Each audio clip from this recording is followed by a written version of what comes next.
Hello and welcome to the Crone Codes, a gathering place for women of all ages and all stages to remember your worth, your purpose, and your power.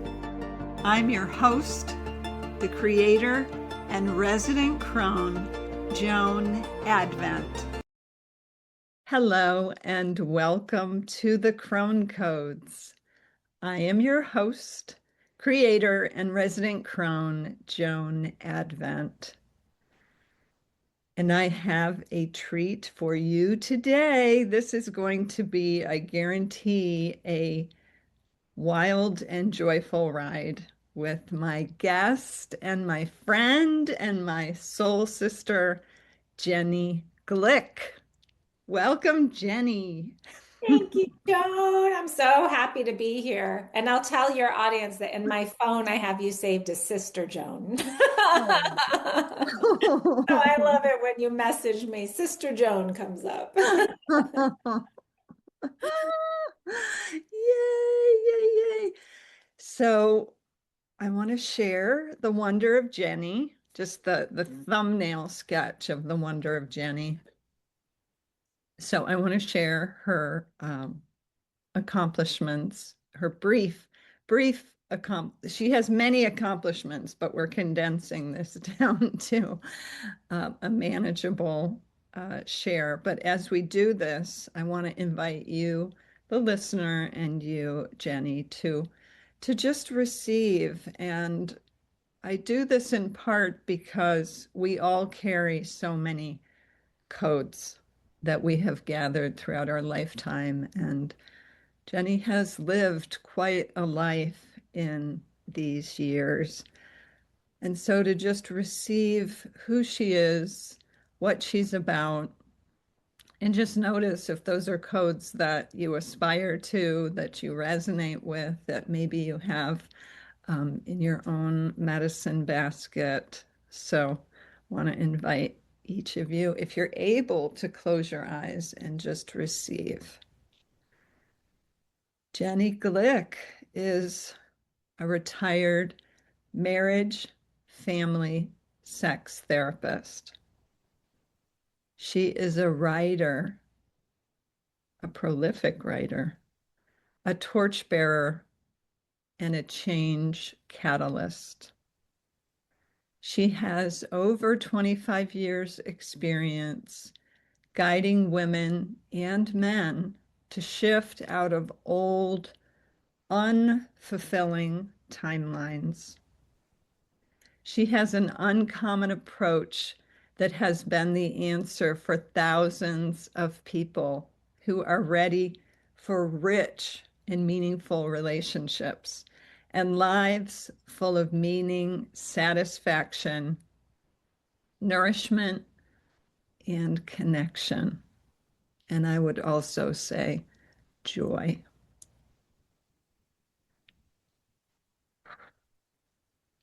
I want to welcome you, Jenny. I'm so I'm so delighted that we get to be here today and so excited for what will unfold in our time together.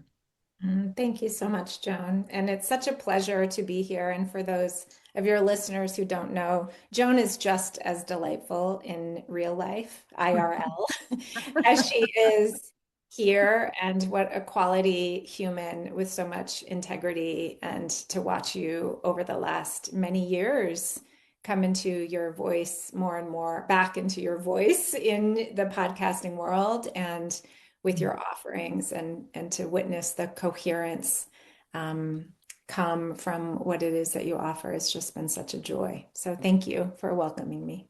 Mm, Thank you for those beautiful reflections, at which I think at this stage in life, we get to practice receiving in ways that earlier in our journey, maybe we weren't as skilled at. And so I'm just drinking in your words, your reflections, your presence. And part of why I invited you is because You do seem to bring what I would say a unique voice to the passage of midlife for us as women. And because for me, the crone codes are those codes we gather throughout the whole arc of our experience as women, midlife is a very powerful portal. And there's so much shift and transition from whether it's motherhood, versions of maidenhood to really the doorstep of cronehood. I would say it's all coming through that midlife passage. And I know you work many times with women who are in that stage, or often with women who are in that stage. And so I just want to open the door and say, Jenny, tell us what you're seeing. Tell us what you know. What's the scoop? What's the Oof. Ooh, get ready. I'm rolling up my sleeves. I'm coming in. I'm putting on my All seatbelt. right, coming in hot. I feel like what's most alive for me is witnessing how the consensus paradigm culture that we live in has wholly eradicated healthy initiation for women and has replaced it with medicalization. And so our bodies, and it starts when we have our first moon and we go get a pap smear. Don't get me started on that. Mm, Trauma mm, and how we're medicalized mm, as girls, traumatized as mm, girls, and then it continues through our life cycle. So rather than having a first bleed ceremony with other women and having other mothers and crones and sages welcome you into the gift that is womanhood and how to be with your cycle and not having the education about the, I don't want to say education, it's the wisdom being passed down to us that we're on a 28-day cycle, which means not just hormonally, but our energy cycle is 28 days, right? Which it has value for a woman to understand. We have some days where facing outward is good for us, and a lot of days where our gaze should be inward, right? But yes, we pour ourselves into a very masculine 24-day cycle, which is what men have, yes. up at sun, out doing the thing, and then going to bed at night. And so as women, we pour ourselves into a discordant cycle from young, right? And then medicate out all of the signals that say get in bed, time for an inner gaze. So that's where it begins. I mean, even earlier than that, but it begins there and then in midlife. So I'm 52 and a half. And my Meno-portal started about 10 years ago.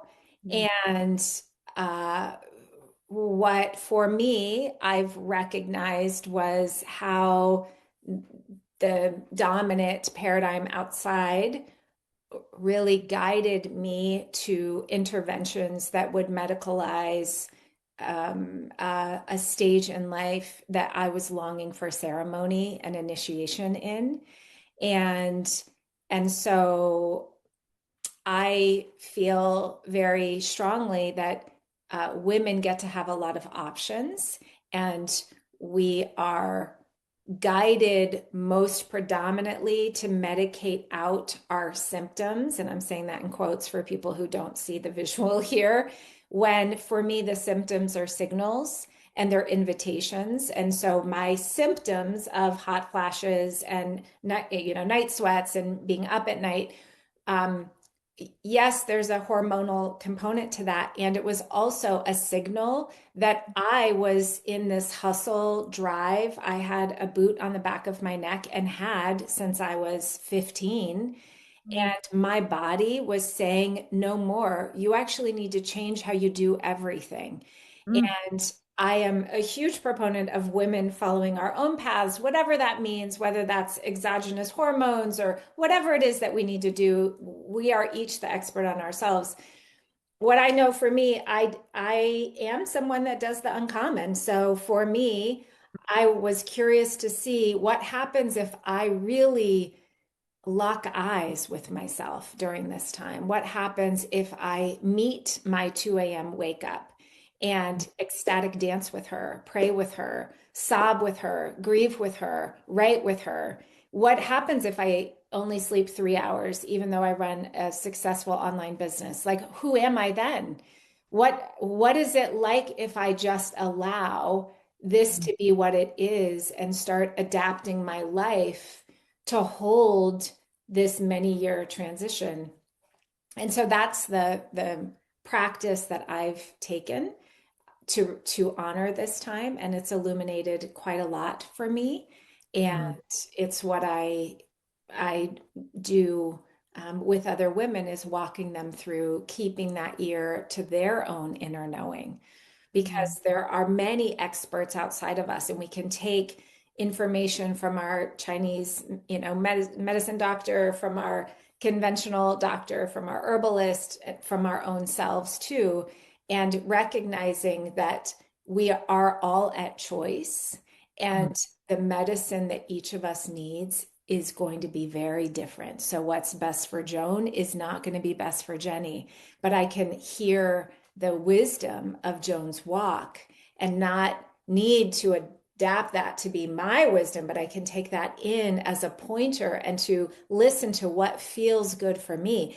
And whenever I was offered exogenous substances in the form of hormones or testosterone pellets, my body just shrugged. My body said no. Even mm. though I was like, but I think it'll help. But no, my body said no. So I just kept listening, kept listening, kept listening. And now I'm on the other side, and something really beautiful for me has been born of that. And again, to say there's nobody's wrong here. We can all do it our own way. But I like to be a voice for, there are other paths, right? There are other paths. Yes, there are. And this message about we get to do it our own way feels so resonant and on point. And I feel like I feel like I would carry the flag for that. Like we get to do it our own way. I just did a recording with a group of mothers for Mother's Day about motherhood, and it was that exact theme was coming through. Like, no one is the authority for your life, for your journey, for your passage, for your anything, for your motherhood, etc., for your marriage outside of you or in Yes. relationship, you in relationship with your partner. And I would dare say that is both liberating and terrifying sometimes. Yes, absolutely. Because we haven't, most of us, I certainly haven't grown up in a community where my inner wisdom was nourished. My gaze was trained outside of me from the very beginning with my body. Go park it in a gynecologist's office and let them tell me about my body when I was getting the pill at Planned Parenthood at 15, right? Like, what? I think about those days and what? And saying, you look at my yoni and tell me what it is when I'm not even in relationship with it. And so of course we want to look outside of ourselves. I want to look outside of myself my whole life, and it's been very new to really plant my feet in my own knowing when it comes to these kinds of passageways, and recognizing for me, I will not bend to fear. And so when I met with a naturopath that I've seen several times, and she shared with me some fear things if I don't do the conventional. And I could feel how for me that doesn't resonate. It might for others, beautiful, right? But for me to know that my walk here, however long I'm here, it's not a walk to invite external stories around fear to guide my life. Um, Mhm. and I'm clear about that in terms of who I am. And so one of the many things that I love about what you're doing here, Joan, is that you're supporting women in really knowing the tone of their own truth. And when I know the tone of my truth, I can hear other people's experiences and then some resonate. Ooh, yes, this. And some don't.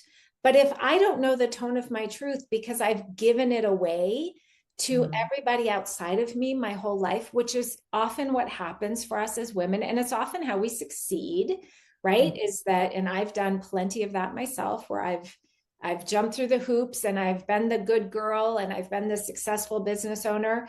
And I also over harvested my own body, my emotions, my spirit for profit, Mhm. for the commodification of whatever it was that I was doing at the time. And I often had, not always, but often had male coaches that were goading me on in their 24-hour hormonal cycle. And I was pouring myself into that when I needed to really be in my 28-day cycle of having deep periods of rest and internal gaze and not being outwardly focused. So I love that I'm in midlife and I'm able to gather these the wisdom in my basket, as you so beautifully say, and know who I am, so I know who I'm not. And I know that I'm not here to proselytize anybody about how they should be, but I am here to stand shoulder to shoulder with other women to honor our own inner knowing, and that is to be trusted in how we mother and how we walk through. I heard it called recently sage essence, this period of time, these wise woman years, which I love. um, and that we know we're doing it in quotes right when it doesn't look like anybody else's way. Woo. Yes. Yes. Like we get to be an original and our path is an original. And we need each of us. And I love that. I'm going to ask you to remind us again that is it the tone of our truth that you were? Tone of our truth. Mm-hmm. Yes, the unique tone of our truth and how that all comes into resonance or harmony or the symphony of all the tones of our truth. And if we're not in our truth, what gets created? Yes. Right. A whole lot of not self, right? From a psychological perspective, it's a Right. whole lot of not self. And then we're living in a not self.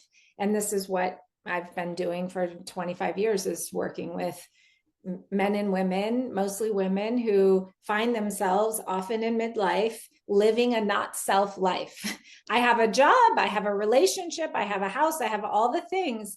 And yet I'm not satisfied. I'm not. So what's wrong with me? And then, because I do also tend to work with middle class women who are of Caucasian descent, they will then say, oh, white privilege, first world problems, and then feel badly about the pain that they feel or the discomfort for not having a kind of satisfaction in their life. And as we walk our spiral path together, they often recognize that it's because they've been living a not self life and following the patterning, the conditioning that has been given to us, and not even knowing what they would want because we haven't cultivated practices to deeply listen and to nourish. Because that's the other thing that I feel like is really important, is that we can't listen to ourselves as women. It's hard if we don't feel safe. And we live in a culture of so much unsafety. And even if we are safe because you have a home and you're not being bombed and you have the privilege of white skin in this, US culture, there's this unsafety of germs, of war, of financial crash, of what's going to happen to my child. So there's this constant fear, which we've labeled anxiety, which is fear, right? It's fear because we're not safe, right? And so to craft a life of safety, and a big chunk of that is psychological, because we are terrorizing ourselves with thoughts, conditioned thoughts and practices daily that keep us in a highly anxious, highly afraid state. And in that state, it's difficult to feel satisfied. And we often feel and go malnourished. And again, we call that, in my line of work, they call it nervous system regulation. And to me, I don't like those terms because if we get clearer, the clearer is we're malnourished, and we're malnourished of simple things, sleep, right? Time in the morning to have a cup of tea and listen to the birds. Like, that's nourishment, right? Simple nourishment of being touched by your beloved, right? Enjoying breaking bread with your community. That's nourishment. There's so many ways that we go malnourished, and we don't even know it. We don't even know we're malnourished until we go on retreat and we're nourished. And then we realize, or we spend a weekend with a girlfriend and we realized we're deeply nourished. And yes, the location and the retreat might be really delicious. And it's the nourishment of being in this place at this time, right? We're not distracted and we're being deeply tended to. Yes. Yes. And I also hear in that it's like creating a life that supports and fosters nourishment, as opposed to going on retreat, 1 week a year, or even 1 week a quarter. It's how do we cultivate lives? And I know for you, you did that shift. You did that arc, and would love to hear if there's anything you want to share about that. Yes. Well, I was fully in the rat race in 2018 in Denver. I owned a counseling practice and had 5 clinicians working for me. My husband was a physician assistant in family practice, working at a medical center. And we were sort of at the top of our games. We had a nice house in a nice neighborhood. Our son was a junior in high school. And we decided, for a number of reasons, to sell everything and move to Mexico in 2019. And my son wanted to be bilingual. So we moved to a little town outside of Puerto Vallarta. We sold our house, most of our belongings. We kept a few things. I just bought brand new beds. So I was like, I'm keeping the mattresses. They're going in storage. I can't do that. It was very unexpected. We had the idea in January. We were gone by July.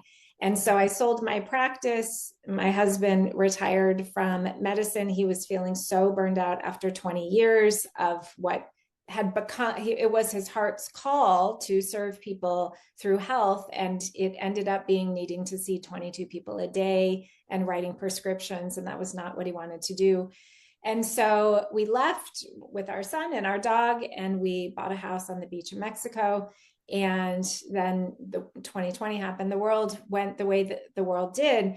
And we were really secluded in this fishing village outside of Vallarta. And it was really amazing to be there and to recognize I took the rat race with me because it was inside of me. I'd been so thoroughly conditioned that even though we were on the beach, the anxiety, AKA fear, was huge. So my husband was surfing and making homemade noodles and lasagna and like handling everything around the house. And I was in my office working 15, 16 hours a day, running an online business. And I was able to see myself. I thought I was going to leave the stress of America And I took it with me, and it was deep in my cells. And we've since returned to support family. So we live in Arizona now. But it was a game changer to see myself, and also to be outside the fishbowl of the US during that time. And we had a very international community, a lot of immigrants and expats there where we lived. And so to see the life that I believed I knew so much living here, I was so certain. And then to step outside the fishbowl and to see, wow, oh no, au contraire. So there was a huge awakening. And when we came back to the US, I said to my husband, I want to bring the energy of Mexico with me, right? Wherever we live, that beach vibe of walking on the beach every day, the good part, the parts that were so nourishing. And we have. And a big part of it, I would say the biggest part of it, is this internal practice of being present in our everyday life. Because when we were living in Mexico, the best parts were being in the present moment. But as soon as I'd go into thinking about work, then the US stress that I had allowed to colonize myself really became apparent. And so it's taken some years, but it's not about our location, though we do live somewhat rurally now in Southern Arizona. It's our attitude towards life. And it's how I no longer have the boot on the back of my neck. I took it off permanently, and productivity is no longer my pleasure. I'm deeply nourished. I'm more satisfied than I've ever been. And it has nothing to do with my bank account. And that feels like a huge relief. Liberation. Yes. And how long did that, I'm going to call it detox period, last you? That detoxing from whether it's the program or the conditioning, because in many ways it's in the air we're breathing. It's in the messaging we're receiving daily. I would say 6-7 years. It took a long time to really get to where I am now, where I don't wake up at 2 a.m. fretting about money, certainty, future, my son, whatever, whatever the content is, it doesn't matter. It just feeds the gremlin of worry and anxiety, and be very afraid. Right. And I feel like part of my walk has been to pull back all these tendrils that I had external to me. And we've never owned a TV. I've never been someone to look outside largely. However, with social media, absolutely. I was reading social media like crazy, 2020, right? And all the different ways I could go. But now it's to a minimum. And I know full well that when I get on social media, I feel bad. I could read something interesting, your post about a podcast or something compelling about mysticism, and that feels delicious. But I know how the brainwashing works, and there's something delicious embedded with something that causes fear or comparison. And I know, because I have been in psychology my entire adult life, that when you sandwich a little microdose of fear, anxiety, comparison with puppy videos and interesting little reel about mysticism, that fear and comparison is going into our psyche. And so right now, currently, I'm not posting on social media at all. I went a week without looking at it at all, and realized I like much better being in real life, even though I have an online business. And so the real thing that's alive for me is how to have an online business, because I live in a community of less than 2,000 people. How do I have an online business and never go on social media again? Which we'll see. I'm not doing the thing I would have done in the past, which is I got to I got to rip the band-aid off, make it hard for myself. I don't need to make it hard for myself. I can allow myself to be in the quandary of it and to feel every day, how is it that I want to engage with this tool that I know is having a psychological impact on me? I know it pulls my gaze, and wherever our attention goes, our energy follows. And so it's really subtle. And especially as a woman in my 50s, my body is changing. My arms and my belly look in a way that I have met my thighs. My girlfriend was here last week and she said, I was going to the bathroom and I looked down and my thighs look like two big focaccia breads. And I was like, yes, right? And so it's this wild thing to be a healthy woman who's 52 and to have this body changing.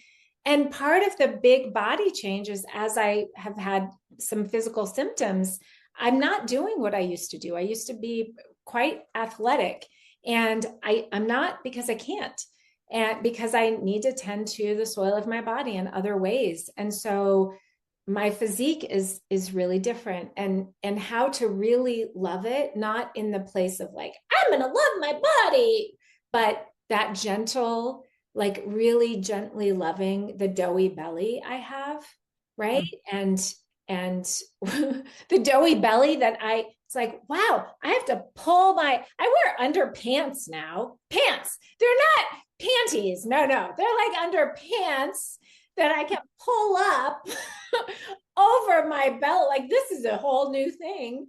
And to find joy and pleasure in this body that wasn't like the body when I was 42 or 32 or 22, nor should it be. But I can feel these little micro messages on social when I get the picture of the woman, God love her, that says, this is 65. And she does not look like my 52-year-old body. I'll tell you that right now, at all. But it is a microdose, and it matters, because our unconscious mind, Carl Jung famously talks about how what you're conscious of in your mind is about the size of a wine cork in an ocean. The ocean is what's unconscious. The wine cork is what you're conscious of. So we're conscious of certain things that come through social, but then we have this vast unconscious part of us that things are going into all the time. And I recognize the importance of posting up for myself around that, especially during these wise woman years, as I'm preparing for crondom in another decade. So good, so wise, so refreshing. And for me, it just takes me back to like the organic, the instinctual nature of our human journey, of our journey as women. Like, that hasn't been, whether it's colonized or conditioned or shaped into something artificial or disconnected from the wisdom of this body and the way that it is meant to evolve. Yes. And I am, my intention is to have the freedom and the strength to be able to, we'll say, do with my body whatever it is I want to do for as long as I can. If I want to go climb the mountain at 85, I want to be able to do it. Not that I'm going to start doing backflips, but in terms of health and resilience and strength.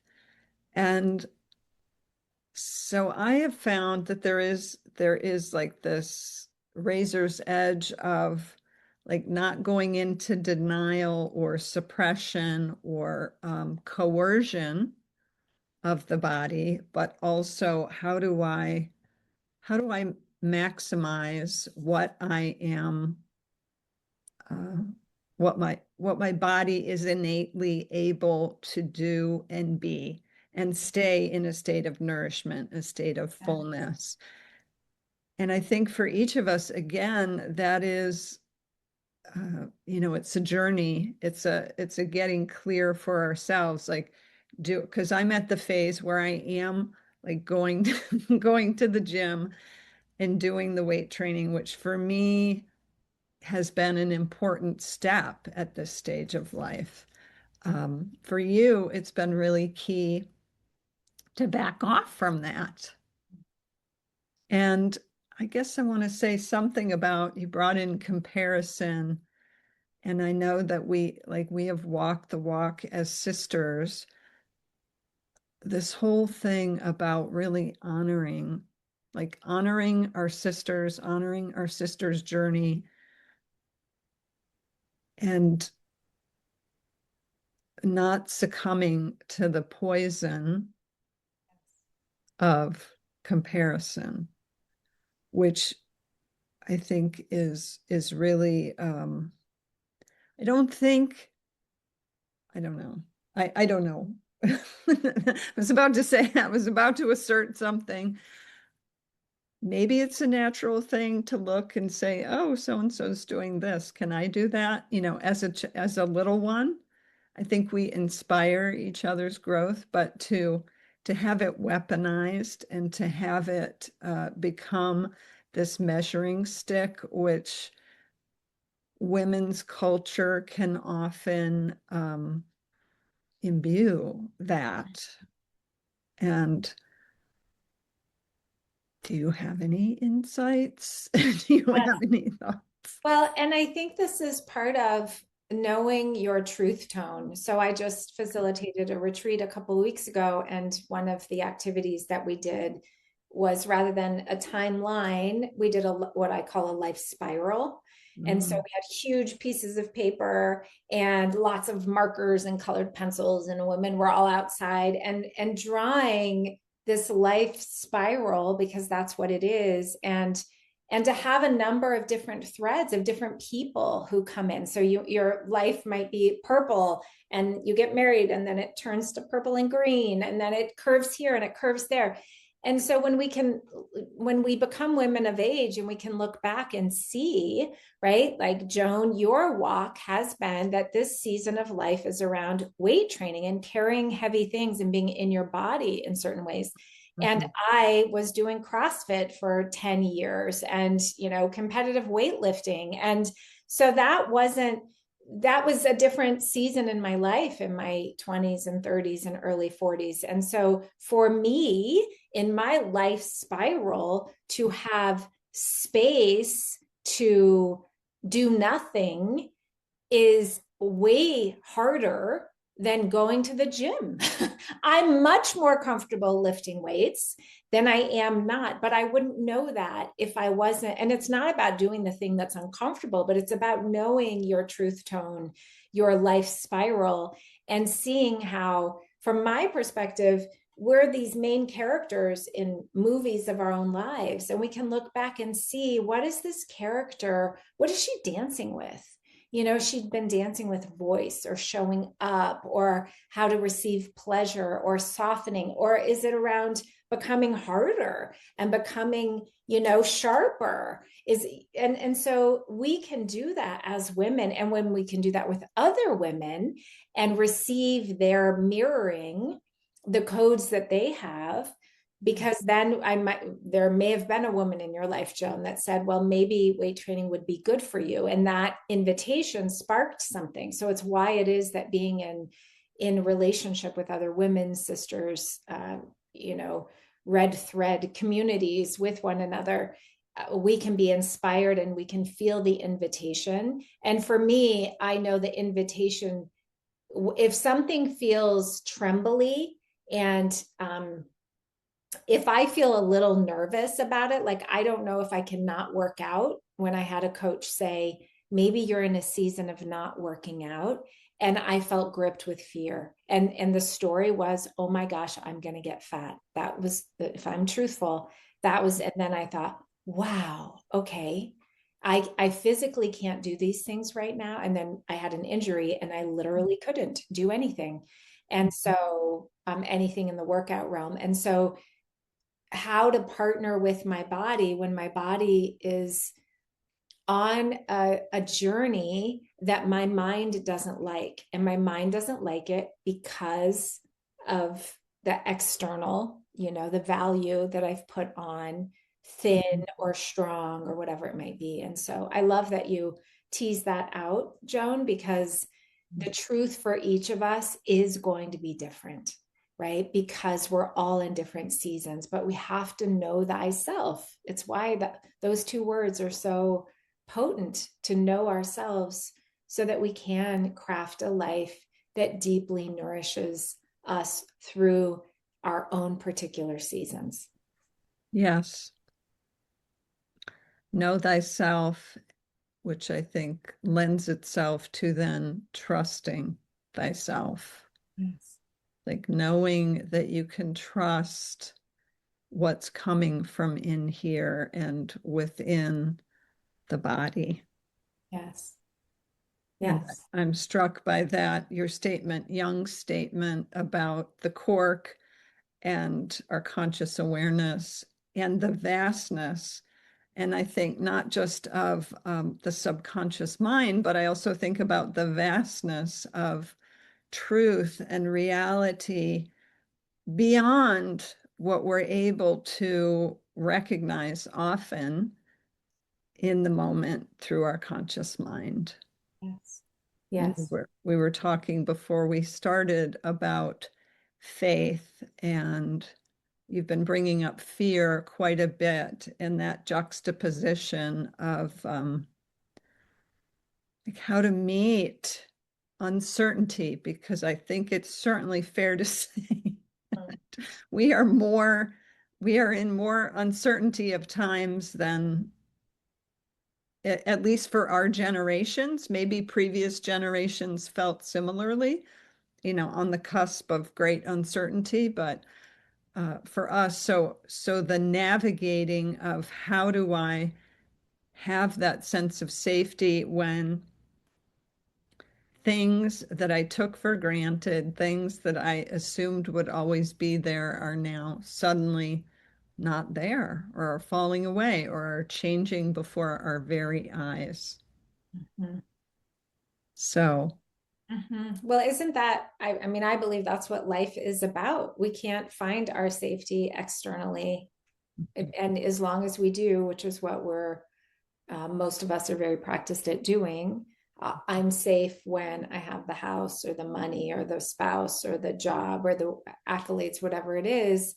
And so then the neglect of the interior world, and for those of us that are students of spirituality, we know that most spiritual practices are all about tending to the interior life, and mhm, and how that interior is tested is in the exterior, right? How safe can I feel when I can't pay my mortgage, or my kid isn't in college anymore, and they're on their own, or they're moving back home, or whatever I took for, or my health, I can't weightlift anymore because of migraines and back pain or whatever it is.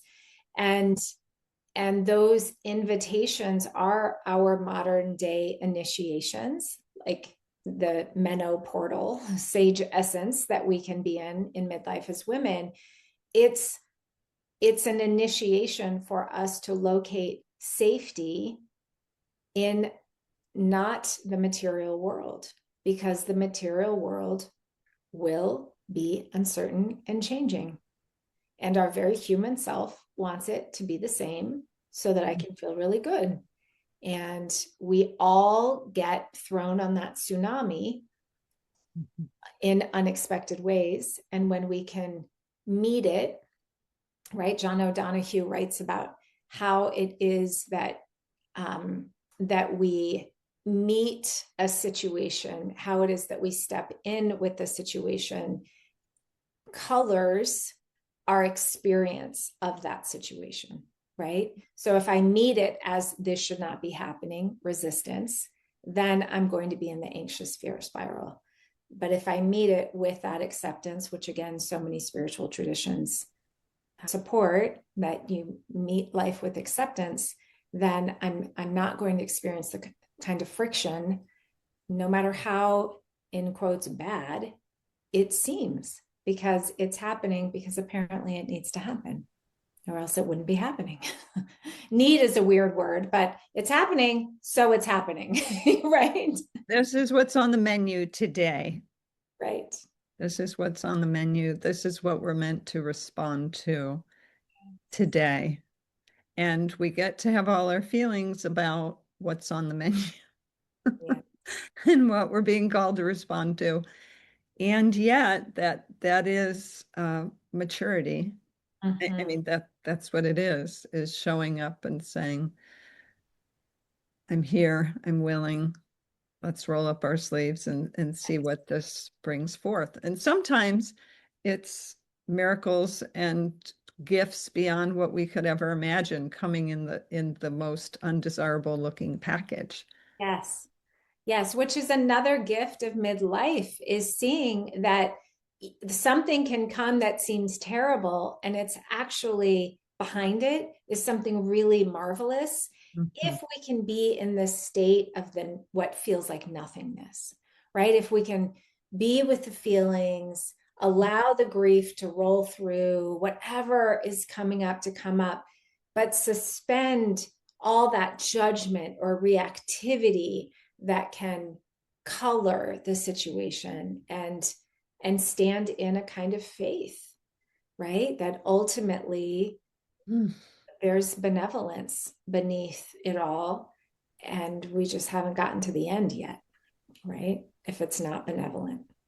Right, right. It all works out in the end, and it's not the end yet. So Right. Right. the saying goes something like that, but Yes, it's a beautiful saying. Yes. yeah, so I want to just give some space for you to share a little bit more about the work that you do. And I know you have some kind and generous offers for our listeners. So I wanted to just give you the opportunity to speak to that. And Sure. Sure. So I have a free little mini class. I think it's like 18 minutes that you can access. I'm sure it'll be in the show notes. And it's about polarity, one of the lenses through which I have found it to be supportive of the women and men who I work with, for them to self-reflect, is through healthy masculine characteristics, unhealthy masculine characteristics, healthy feminine characteristics, unhealthy feminine characteristics. And it's a real simple kind of a rubric that you can look at and see where it is, like, from my perspective, catastrophizing is an unhealthy feminine characteristic. And when we begin to catastrophize and we're overwhelmed, it's all this water that's spilling over without a container, right? And so it's easy to see, if I tend to be a woman who's overwhelmed, that the medicine for me is the masculine, is the containment, the boundaries, the visioning, the goal setting, right? And so the feminine, unhealthy or uninitiated quality would need the masculine, and the masculine, uninitiated or unhealthy quality in us, because we all have feminine and masculine energy in our interior, needs the feminine. And so it's a nice way, I think, to self-reflect, not about making you a project, but for those of us who are looking to experience more nourishment. Part of how we find nourishment is through self-initiation and maturation, because then I don't need to be on this seesaw of beating myself up, or living in overwhelm, or living in self-blame, or blaming others. So that is an offer for you all. And then I have a curriculum that has helped hundreds of women over the last many years, called Your Marriage is Your Ashram. There's a 50% off coupon. I used to sell this for $7,000.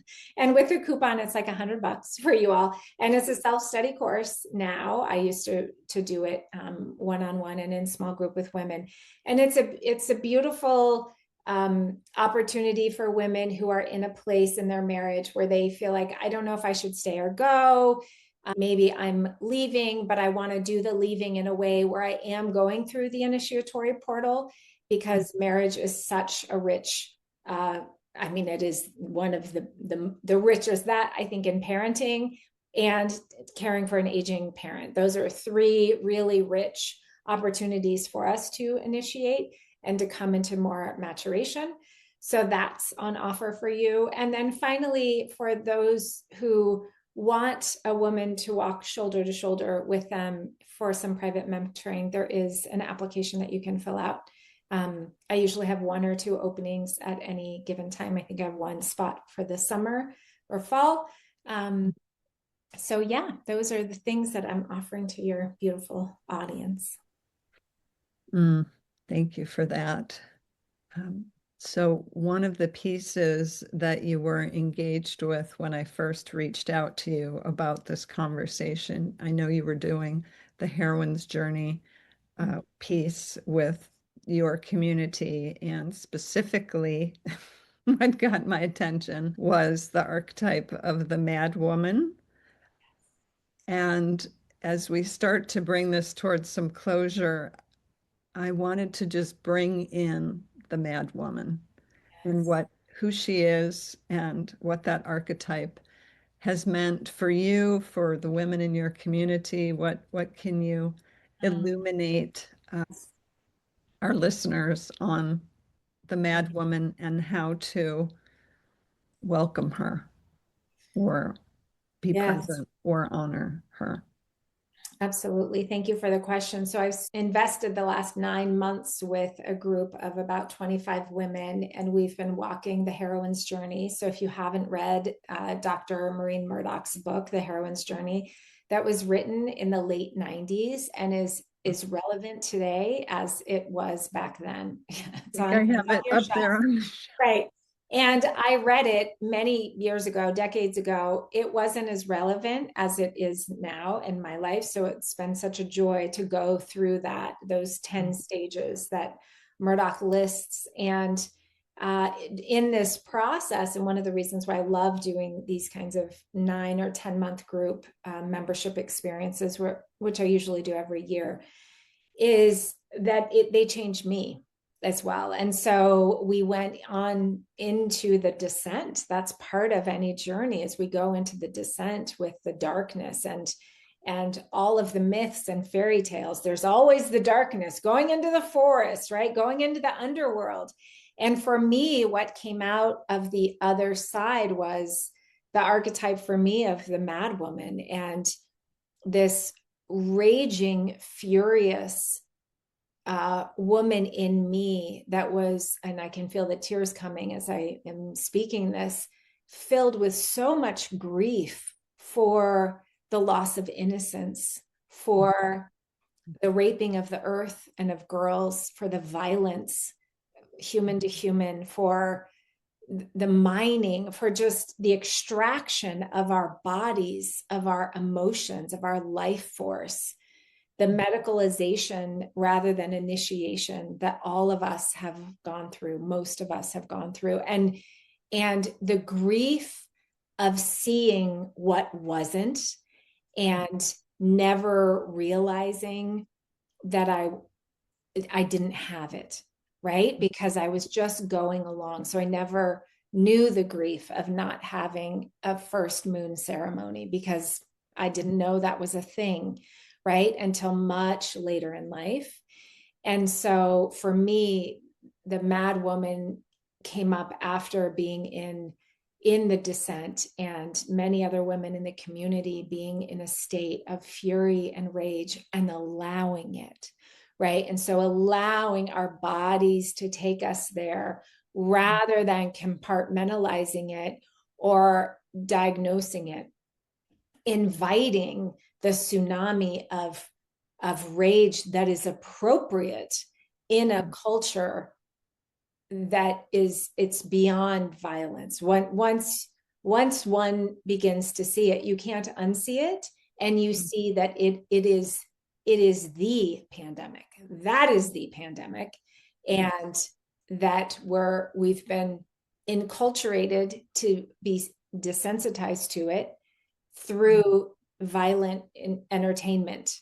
You know, all the things that when I was in my 20s and 30s, and why I wouldn't let my son play video games, you know, and watch movies and all these things. And people told me I was too sensitive and I just needed to let it go and all of that. And now I see from my truth tone that I stand in that all of that contributed to a brainwashing and a conditioning to make it entertainment for a woman to be violated on a movie screen. And we all sit there neutrally. There's nothing neutral about that and how that is fed to us and what that does to us psychologically. So all of this just rose to the surface for me. And I spent many days in overwhelming grief and rage that took me out into the desert near where I live and wailing at the feet of thousands of saguaros in a saguaro forest and just weeping for humanity. And that walk is something important when it comes up, right, for women. And so if you're listening to this and if you feel these things, it's normal.